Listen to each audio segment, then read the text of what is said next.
अथोत्तरेण तपसा ब्रह्मचर्येण श्रद्धया विद्यात्मानं मन्विष्यादित्य मभिजयन्ता एतद्वै प्राणां नामायतन मेतदमृतमभय मेतत्परायण मेतस्मान्न पुनरावर्तन्त इत्येषा निरोधस् तदेषा श्लोकाः अथ उत्तरेण तपसा ब्रह्मचर्येण श्रद्धया विद्यया आत्मानं अन्विष्य आदित्यम् अभिजयन्ते एतद्वै प्राणानाम् आयतनम् एतद् अमृतम् अभयम् एतत् परायणम् एतस्मात् न पुनः आवर्तन्ते इति एषः निरोधा तद एषा श्लोकाः। तो दो मार्ग बताए गए थे, एक दक्षिणायन और एक उत्तरायण। संवत्सर जो एक वर्ष है उसे सभी जो जितने भी कर्म होते हैं उसी काल के अधीन ही होते हैं, क्योंकि कोई भी चीज़ है कब बनी, इतनी डेट, इतना महीना, इतना वर्ष में बनी। किसी की डेथ हुई तो कब मरा, इतनी तारीख को, इस वार को, इस दिन को, इस महीने में मरा।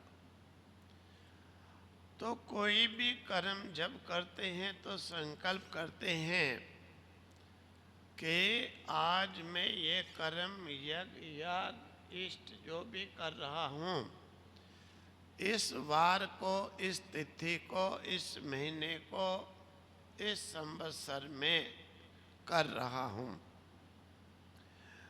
तो काल से कोई भी अतिक्रम नहीं, बाहर नहीं हो सकता। और वो काल 6 महीने 2 हिस्सों में बांटा।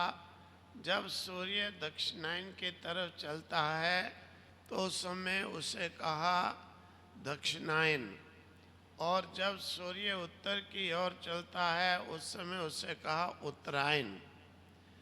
दक्षिणायन मतलब पितृयान मार्ग, पितरों का। तो उत्तरायण मतलब दिव्य देवों का मार्ग, जिसमें दिव्य गति। दक्षिणायन के समय में वैसे भी प्रवृत्ति होती है, मैं ये करूं, मैं ये करूं, मैं ये करूं, मैं पौत्र पौत्र वाला हूँ, इसलिए अनेक कर्म करता है, यज्ञ याग आदि। और उसके साथ में वो चाहता है कि मुझे स्वर्ग आदि प्राप्ति। परंतु ये जो दक्षिणायन का मार्ग है, इसमें चलने के बाद उसे स्वर्ग आदि तो प्राप्त होते हैं, परंतु वहाँ पर वो उनका फल भोग करके फिर वापस मृत्यु लोक में लौट करके आता है। और उत्तरायण मार्ग कहा देवों का मार्ग, दिव्य मार्ग, यानी जिसमें ये इच्छाएं जो हैं समाप्त हो जाती हैं और उत्कृष्ट की ओर यानी उन्नति की ओर, निवृत्ति परायण मोक्ष की ओर जिसमें प्रवृत्ति होती है वो उत्तरायण मार्ग है। अब कहते हैं कि अथ उत्तरेन तपसा ब्रह्मचर्येन।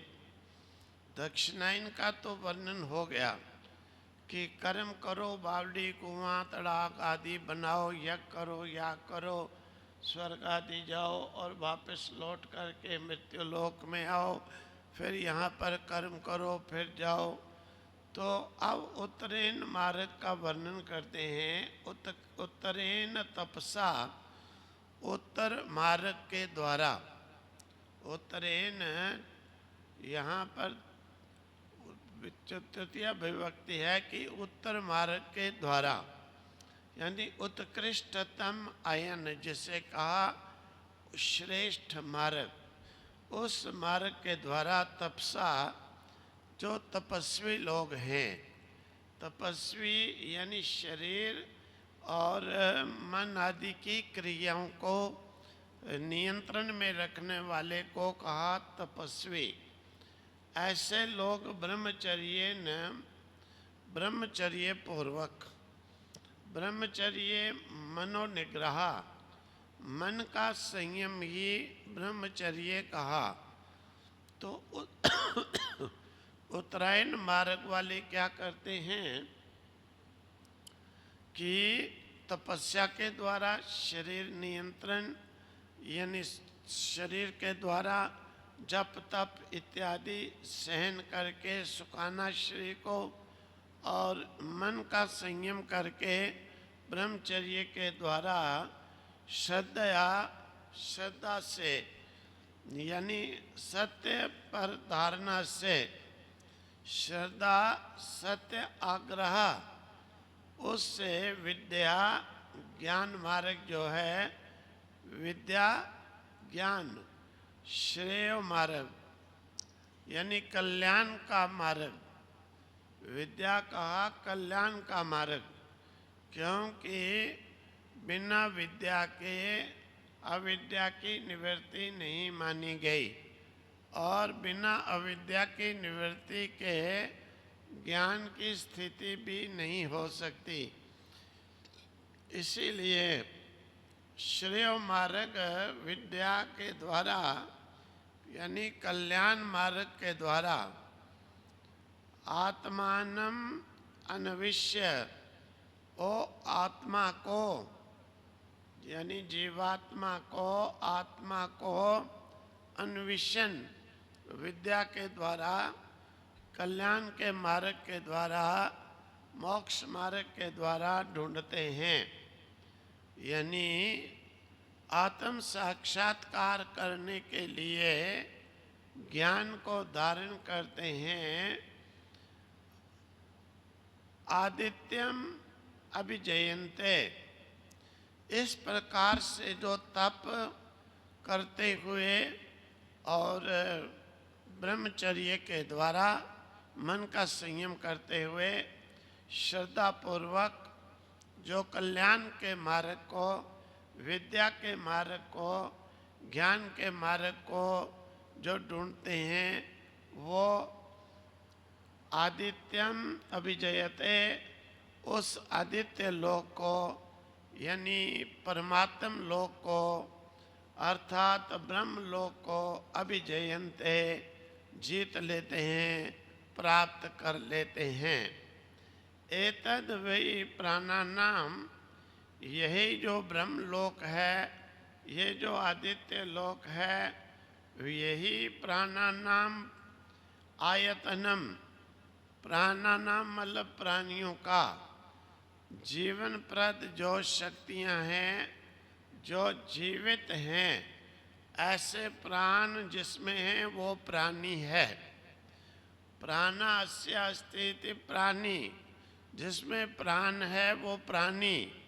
ऐसे प्राणियों का जो जीवन दान है, वो जो जीवन शक्ति देने वाली शक्ति है, जो जीवन शक्ति देने वाली शक्ति है, उसे जो है आयतनम, वही सबका आयतन है। यानी प्राण जो जीवन तत्व है वही सबका आयतन है कि आधार है, वहीं से सब जीवन तत्व प्राप्त करके जीवित रहते हैं। एतद अमृतम अभयम, यही जो है अमृत यानी अमर, अभयम भय से रहित अभय पद है।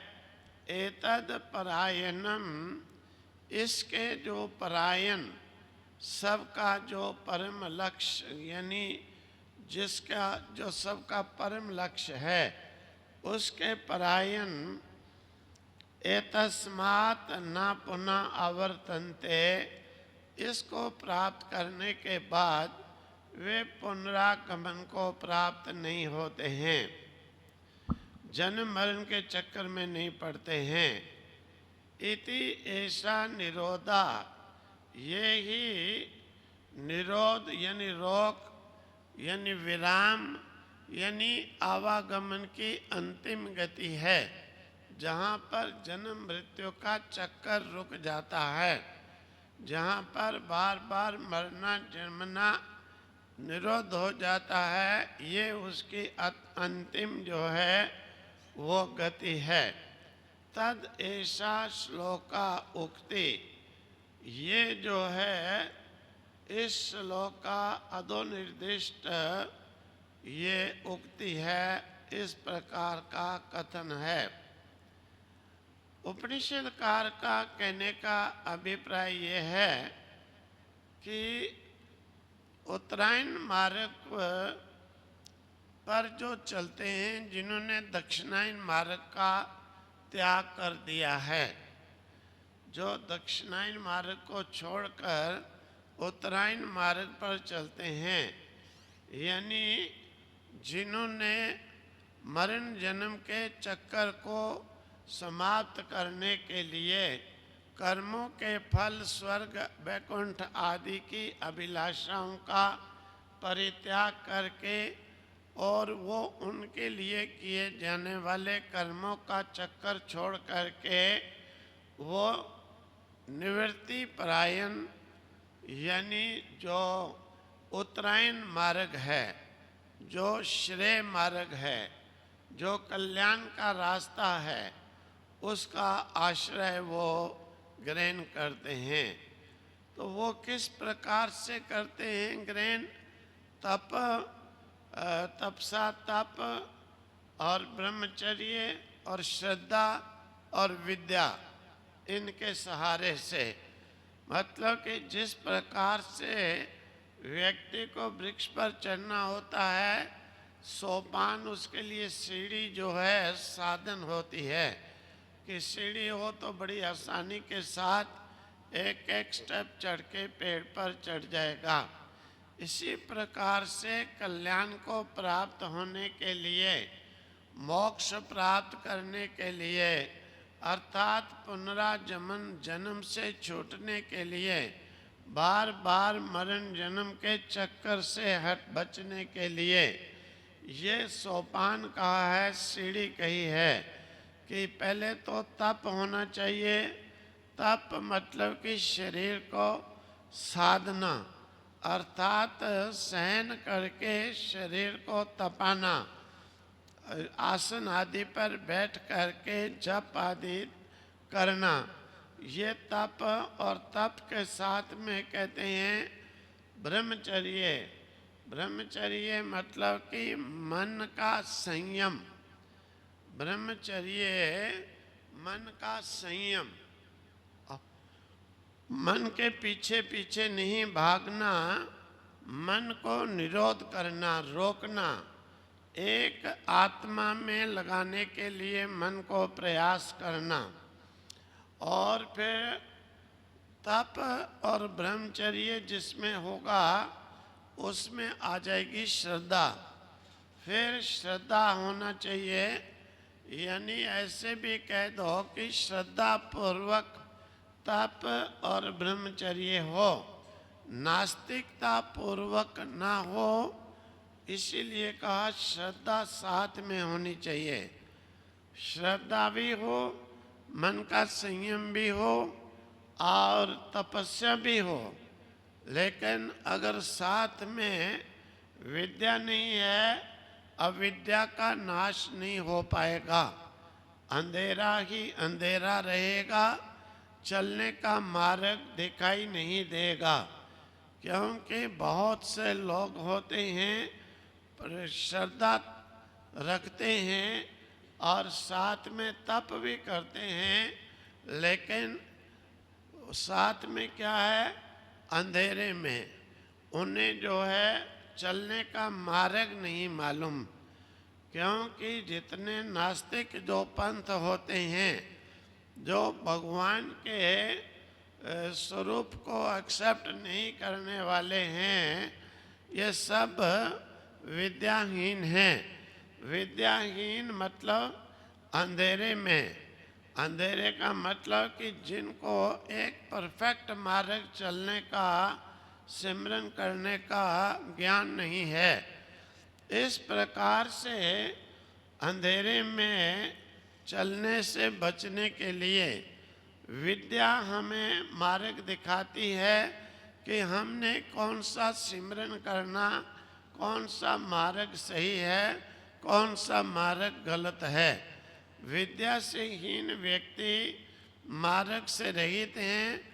विद्या को प्राप्त किए हुए जो हैं, वो वास्तविक मार्ग को जानते हैं कि कल्याण का मार्ग क्या है, विनाश का मार्ग क्या है। इसीलिए विद्या के सहारे तप, ब्रह्मचर्य, श्रद्धा और विद्या, ये सीढ़ी है। इसके सहारे से वो जिसे ढूंढना है, आत्मा रूपी परमात्मा को वो ढूंढ लेते हैं। जैसे इष्टापूर्ति के पीछे दौड़ने वाले चंद्रलोक को जीत लेते हैं, जो राय प्रधान है, आदित्य लोक प्रधान, प्राण प्रधान है। चंद्रलोक दक्षिणायन ये मार्ग है, आदित्य लोक उत्तरायण मार्ग है। चंद्रलोक का जीवन सकाम है, प्रिय मार्ग है कि स्वर्ग आदि जो प्रिय लगना, उनके लिए लगे रहना। आदित्य लोक का उत्तरायण मार्ग है निष्काम जीवन, कि उन कर्मों के पीछे न चलकर कल्याण के मार्ग की ओर चलना। आदित्य लोक उत्तरायण मार्ग आत्मा को ढूंढने का मार्ग है, यानी जिधर से ये प्राण शक्ति चली है, जहाँ से ये आत्मा सर्वत्र व्यापक सबको जीवन तत्व दान दे रहा है, तो उस ओर चलना। ये मार्ग ऐसा है कि जिधर प्राण शक्ति मनुष्य को खींचती है, चाहे वो उधर चले चाहे न चले। अमृत मार्ग जो है अभय मार्ग, जिसमें कोई भय है ही नहीं, यानी मृत्यु आदि का भय नहीं है, यही जो है वास्तविक में अभय मार्ग है। यही परम मार्ग है। परम मतलब कि सबसे श्रेष्ठ मार्ग है। अन्य मार्ग सब जो हैं भटकाने वाले हैं, डर देने वाले हैं। जैसे वैकुंठ आदि को भी, स्वर्ग आदि को प्राप्त भी हो जाए, डर बना रहता है। जैसे जय विजय को नीचे धकेल लिया, वैकुंठ से भयभीत हो गए, दुखी हो गए, हम मृत्यु लोक में जा रहे हैं। स्वर्ग आदि से जब गिराने लगते हैं तो तब भय उपस्थित हो जाता, अरे हम नीचे गिर रहे हैं। तो जिसमें भय नहीं है, वो ये आत्मा का मार्ग है, वो भटकाने वाला मार्ग नहीं है। अन्य जितने मार्ग हैं सब भटकाने वाले हैं। केवल जो है उत्तरायण यानी आत्मा की और कल्याण वाला निवृत्ति परायण मार्ग ही वास्तव में भटकाने से रहित है। इस सीधे रास्ते पर है नचिकेता, जो चला जाता है वह लौट कर नहीं आता। अन्य मार्गों पर है कबंदी। पिपलाद ऋषि कबंदी को उपदेश दे रहे हैं, जो इस मार्ग पर लौट कर नहीं आता। अन्य मार्गों पर चलने वाले सभी भटक जाते हैं, परंतु यहाँ पर इस मार्ग पर चलने वाले भटकते नहीं। वो लौट करके जन्म मरण के चक्कर में नहीं आते हैं, क्योंकि नियम है जो भटकेगा वही तो लौटेगा, जो भटकेगा नहीं लौटेगा क्यों। यानी जिसे मार्ग का मालूम है सीधा, तो वो क्यों वापस लौटेगा। जिसे मालूम नहीं है वो टेढ़े मेढ़े रास्ते पर चलकर घूमकर वापस लौट आएगा। लौटेगा वही जो सही मार्ग पर नहीं चलता है। ये मार्ग जो है निरोध मार्ग है। इस पर चलने वाला चल करके रुक जाता है, फिर उसे चलने की जरूरत नहीं। अंतिम अवधि जो है चलने की ये कही गई है। ठीक मार्ग पर चलने वाले का ही चलना रुक सकता है, क्योंकि वो मंजिल पर पहुंच सकता है। ठीक मार्ग पर चला तो वह चलता ही रहेगा। जो ठीक मार्ग पर नहीं चला वो लौट कर घूमता ही रहेगा।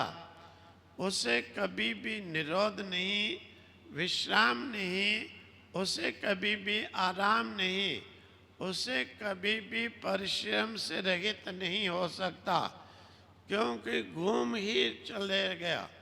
लेकिन सही मार्ग पर चलने वाला मंजिल पर पहुंच करके परिश्रम से रहित वो अपने पद पर पहुंच गया, रुक गया। सूर्य अथवा संवत्सर प्रजापति है और उसके विषय में किसी ने एक आख्यायिका कही है, वो फिर आगे वर्णन की जाएगी। ओम तत्सत, ओम तत्सत, ओम तत्सत।